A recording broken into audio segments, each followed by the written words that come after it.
Estamos contando ahí a 3 velocidades en el proceso de desescalada.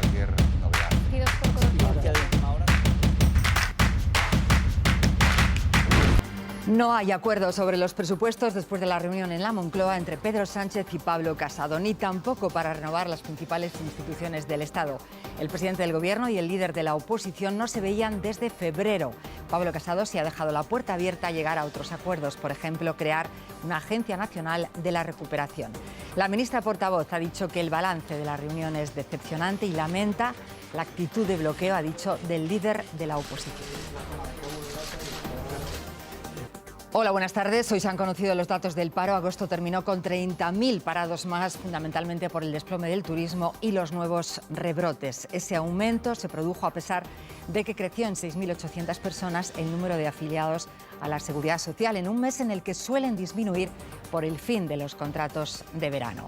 El sector servicios es el que más se resiente. En el mes de agosto, 20.000 personas han perdido su empleo debido en gran medida a las restricciones a la movilidad impuestas en los países de origen de los turistas. El paro sube más en Baleares, Cataluña y Madrid. Y el Gobierno anuncia finalmente una reforma legal para dar cobertura a las restricciones que decidan las comunidades autónomas por el aumento de casos de coronavirus. La idea es que sean los tribunales superiores de justicia y no los juzgados los que deban ratificar las medidas aprobadas. En Benigànim, en Valencia, un juez las ha rechazado y el alcalde de Valladolid quiere recurrir la orden de la Junta de Castilla y León. La Comunidad de Madrid ha comenzado a hacer test serológicos a los 100.000 trabajadores de colegios e institutos. Son pruebas rápidas y en los casos positivos se harán pruebas PCR. En uno de los centros se han formado largas colas y los profesores se han quejado de mala organización. Con el aumento de contagios, cada vez hay más personas obligadas a pasar una cuarentena en sus casas. En algunas zonas, la multa por incumplir el aislamiento puede llegar a los 600.000 euros, pero según los expertos, es necesario que la comprobación la haga un agente de las fuerzas de seguridad. En Francia comienza hoy un juicio histórico contra los presuntos cómplices de los atentados de Charlie Hebdo y un hipermercado en los que murieron 17 personas.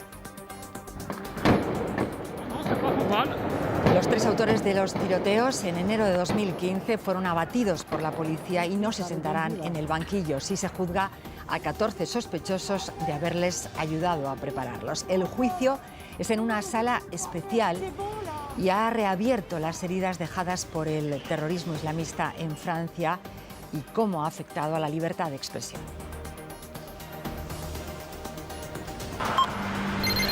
Condenan a la familia Franco a devolver el Pazo de Meirás al Estado. La sentencia de una juez de A Coruña dice que fue un regalo que se hizo en su momento al jefe del Estado y no a Francisco Franco a título personal.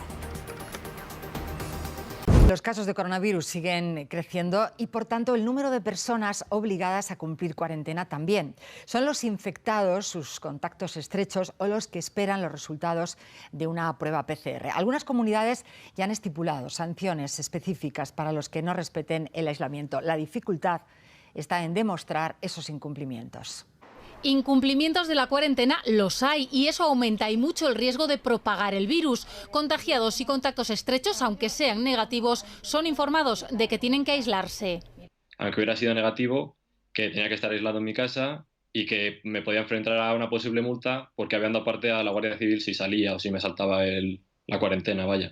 Sí que me dicen, bueno, ya sabes que no puedes salir, que es un delito, que tienes que estar en casa, pero no me han dicho qué sanción me pondrían. La sanción depende de cada comunidad y algunas ya se han puesto manos a la obra para regularlas. En Galicia, por ejemplo, saltarse el aislamiento puede suponer hasta 120.000 euros.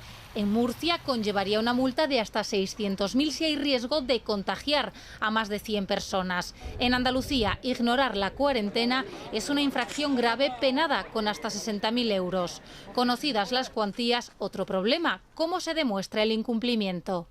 Y no han venido a casa ni nada, me llaman al móvil, me dicen qué tal estoy, cómo me encuentro, recuerda que no puedes salir, mañana te llamamos y ya. Son las fuerzas y cuerpos de seguridad del Estado los que deben comprobar el cumplimiento o no de esa medida restrictiva de la movilidad del ciudadano. Si no fuera así, nos encontramos ante lo que se llama en derecho penal o incluso derecho administrativo, pues la falta de presunción de veracidad. Es decir, no valdría la denuncia de un médico, un rastreador o un vecino si no lo verifica un policía o guardia civil. Sería la palabra de uno contra la de otro. Lo que sí pueden hacer ellos es avisar a las fuerzas y cuerpos de seguridad y que ellos demuestren que están fuera de casa.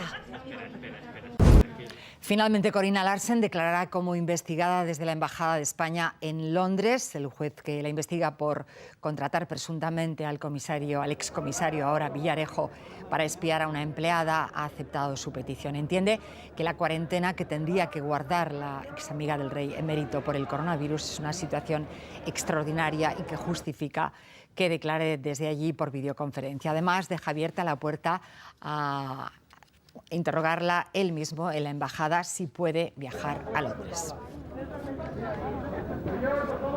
¿Por qué Angela Merkel recomendó personalmente al presidente chino Xi Jinping los planes de expansión de Wirecard en China? ¿Por qué el vicecanciller Scholz, ministro de Finanzas y responsable último de los organismos de supervisión que durante años miraron para otro lado ante las cada vez más evidentes irregularidades de Wirecard, que incluso se publicaron en prensa, no hizo nada? Hace unos meses, Wirecard era la única empresa alemana con aspiraciones de multinacional tecnológica y financiera, a la altura de PayPal. Ahora el CEO de Wirecard, Markus Braun, está detenido desde junio, acusado de falsear las cuentas durante años, con 2.000 millones de euros desaparecidos.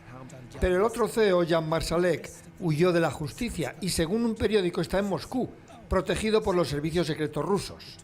Informaciones de prensa dicen que Marsalek era agente ruso y habría ayudado, entre otras cosas, a pagar a los mercenarios que Putin ha enviado por medio mundo, Siria, Ucrania, Libia.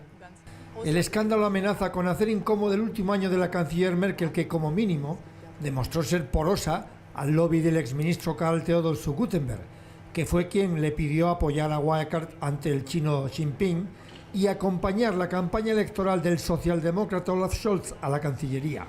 Ahora falta por saber si fue el orgullo el que cerró los ojos a los supervisores y a los políticos alemanes, o si se sabía algo más y fue sencillamente una huida hacia adelante para tapar el que ya es el mayor escándalo en la historia financiera de Alemania. Il Santo Padre da ora inizio all'udienza generale. Después de más de 6 meses, el Papa Francisco ha reanudado las audiencias generales en el Vaticano, aunque con algunos cambios por el coronavirus. De momento, se trasladan de la Plaza de San Pedro al patio de San Dámaso, en el interior, y solo podrán asistir 500 personas que deberán guardar distancia de seguridad. Tampoco habrá cercanía física. El Papa ha eliminado los abrazos y el contacto estrecho con los fieles. Hanno la mística di prendere i pesci. En el diálogo para avanzar en la creación de condiciones que permitan la más amplia participación electoral. El presidente de Venezuela explica así su decisión de liberar a 110 opositores. Hoy se ha sabido que el ex candidato presidencial opositor, Enrique Capriles, gestionó con el gobierno de Nicolás Maduro esa liberación. Tanto la Asamblea Nacional como Juan Guaidó se han desmarcado de este acuerdo e insisten en que no participarán en las próximas elecciones porque las consideran un fraude. Durante 3 noches los disturbios estallaron en este punto de la ciudad, pero ahora se acerca el toque de queda en Quenosa y ya casi no quedan manifestantes. Muchos están aquí, una fiesta en el barrio de Jacob Lake, música y olor a barbacoa. Es su forma de protestar por la visita del presidente. A la misma hora, Trump visita los destrozos de la semana pasada, todavía muy visibles, y arropa a la policía. Dice que no hay racismo estructural, solo algunas manzanas podridas y algunos agentes que se ponen nerviosos. Los que viven en estas casas no opinan lo mismo. Muchos todavía están conmocionados por lo que vieron el 23 de agosto, como un policía disparaba a su vecino por la espalda. Los que vieron afuera estábamos indignados, coraje, tristeza, porque no había que llegar a eso. Nos da miedo la policía, a mi hijo de 4 años le da miedo, cuenta otro vecino. El tío de Jacob Blake nos dice que quieren reformas para que esto no les ocurra a las próximas generaciones. Trump insiste en que lo que mucha gente quiere es ley y orden. 2 mensajes chocan en Quenosa y los vecinos están divididos por la visita del presidente. La última ciudad sacudida por las protestas raciales es también un punto muy reñido en estas elecciones. En 2016, Trump fue el primer republicano en ganar en este condado en más de 4 décadas. y este estado, Wisconsin, se lo llevó por la mínima, por apenas 23.000 votos.